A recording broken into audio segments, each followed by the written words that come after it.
Okay, moving on to X marks the spot 5.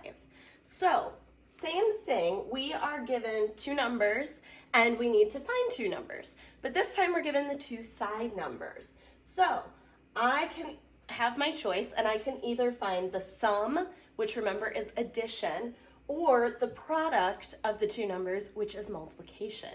So, I've chosen to do two different types of problems here as a review.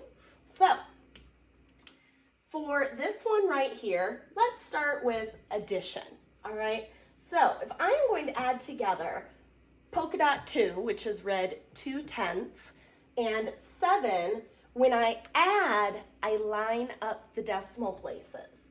So, remember, when you add, you line up the decimal places. But 7 doesn't have a decimal. What do I do, Miss Haugen? Well, it does. Remember, decimals are just portions of whole numbers, parts, they're a fraction. So, something less than a whole number, the decimal is there, would go there, and there would be like a 0.0, okay? So, if I line up my decimals here, then I have 7, my pretend imaginary decimal, plus 0.2. And then I just add those together, okay? My pretend 0, okay? So I drop it down my decimal point and I add 2 and 7. So the sum of 2/10 and 7 is 7 polka dot 2, which is read 7 and 2/10.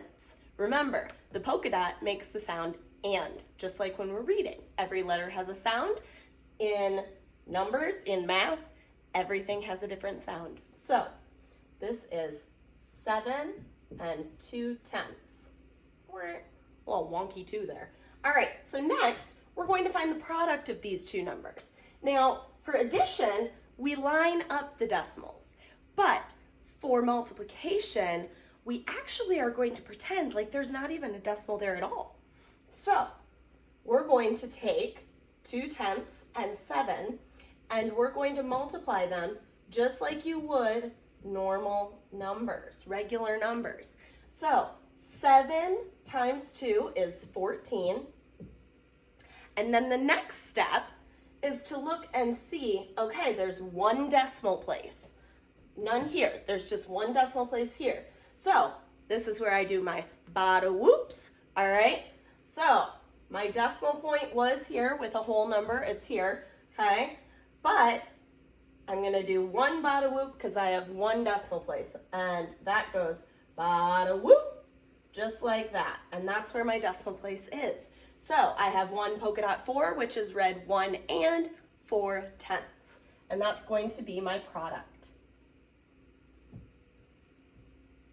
All right, moving on to this example. This is D on your X marks the spot 5. So here we have two different decimals. And this one goes out to the 10th hundredths place. This one goes out to the 10ths place. So a little trickier, but actually it's not. It just looks trickier. So we're going to add those together first. Now remember, when you add, you line up the decimal places. So I have a decimal.